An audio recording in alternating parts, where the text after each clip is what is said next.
Salut les gars et bienvenue dans cette nouvelle vidéo. Donc aujourd'hui on va parler encore d'entretien pour que vraiment vous soyez vraiment prêts pour bien faire votre entretien parce que l'objectif c'est de bien faire l'entretien et qu'à la fin vraiment qu'on puisse avoir le visa. Donc aujourd'hui je vais vous donner quelques conseils que vous devez mettre en place le jour de l'entretien pour que l'entretien se passe vraiment facilement et que vous n'ayez pas de grosses difficultés.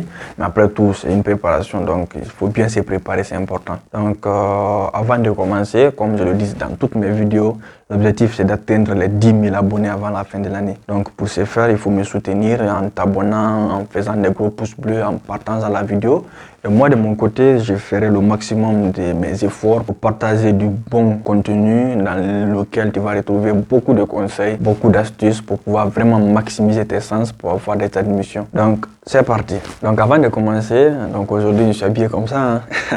Donc, juste pour dire que la fraîcheur a déjà commencé et vraiment, il fait très frais actuellement. Donc, c'est pourquoi vous allez remarquer de temps en temps, je serai avec des gros pulls comme ça parce qu'il fait frais et moi personnellement je suis pas encore habitué. Donc on va commencer dès maintenant. Ça c'était juste une mise en parenthèse et le premier conseil que je vais essayer de donner dans cette vidéo, c'est qu'il faut savoir que l'entretien c'est comme une évaluation. Donc par exemple si tu as une évaluation en mathématiques ou par exemple en physique ou bien en anglais, en français, tu sais que l'évaluation, chaque question est notée. Donc, il faut savoir que chaque question est notée. Et si c'est sur 20, par exemple, si tu as 5 questions, tu peux dire que chaque question a au moins 4 points, 4 points. Et si, par exemple, tu as 10 questions, tu vas dire que chaque question a 2 points, 2 points.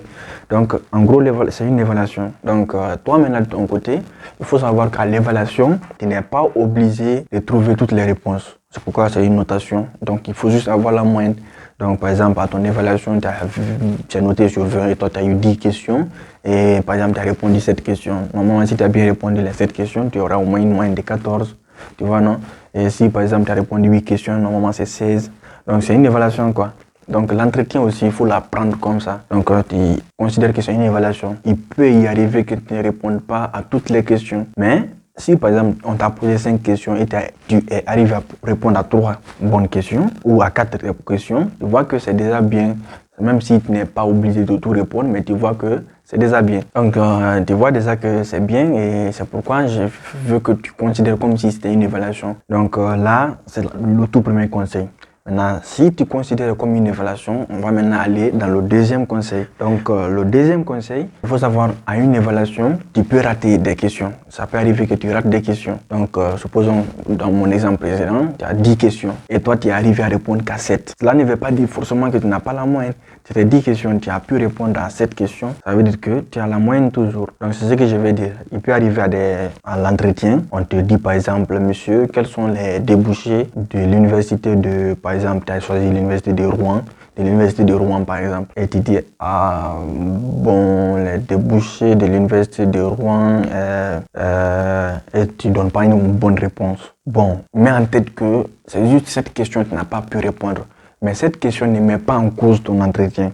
Parce que pourquoi je le dis, souvent il y a des personnes, dès qu'ils ratent seulement une seule question, c'est fini, ils sont paniqués, ils ont peur. Mais il faut, comme je l'ai dit, il faut le considérer comme si c'était une évaluation et que tu as beaucoup de questions. Et tu peux rater des questions, ça peut arriver que tu rates des questions. Mais cela ne va pas remettre en cause tout ton entretien. Donc tu comprends un peu ce que je veux dire. Donc tu peux faire des erreurs, ça peut arriver. Tu peux mal répondre des questions, ça peut arriver. Mais débrouille-toi de répondre au maximum possible pour que si tu réponds pas à des questions par la suite, mais si tu as déjà répondu à plus de 5 questions et que l'entretien a duré pendant 6 questions et tu as pu répondre à 5 questions, moi je pense qu'il n'y a pas de problème.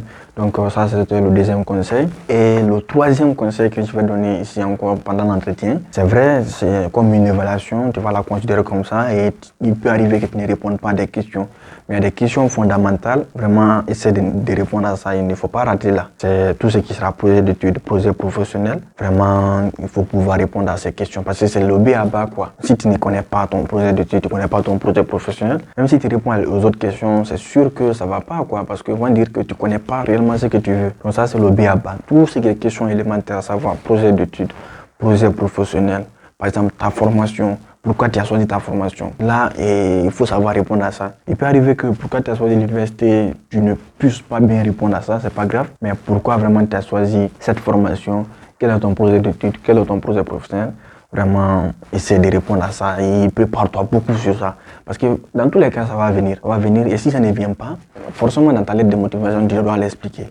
Et si tu l'expliques bien là-bas, c'est des trucs qui peuvent maximiser tes sens. Donc ça, c'était le troisième conseil. Et dans cette vidéo, je ne vais pas trop parler parce que j'ai déjà donné beaucoup de conseils, mais ce sont des conseils vraiment que j'avais oubliés. C'est pourquoi j'ai fait cette vidéo. La toute première chose à savoir, il faut vraiment considérer l'entretien comme étant une évaluation. Et à l'évaluation, il peut arriver que tu rates des questions. Mais il ne faut pas que ça te démoralise et que ça joue sur ta mentalité et que ça puisse remettre ton entretien en question. Donc, concentre-toi, tu peux rater une question, mais dis-toi que le prochain, tu peux trouver.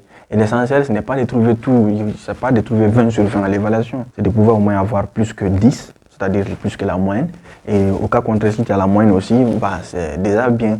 Ce n'est pas seulement avoir en bas de la moyenne, c'est le plus important. Donc il peut y avoir que tu rates quelques questions, mais cela ne doit pas te remettre en cause et cela ne doit pas te déstabiliser. Et mon dernier conseil que je vais ajouter dans cette vidéo avant de terminer est une bonne posture quand tu viens à l'entretien. Vraiment, une bonne posture, assis-toi normalement, et une posture qui peut te mettre en confiance.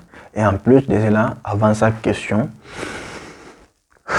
réponds avant de répondre, inspire et réponds. Inspire et réponds, ça te permet vraiment de, je sais pas, de pouvoir déstresser et tout ça.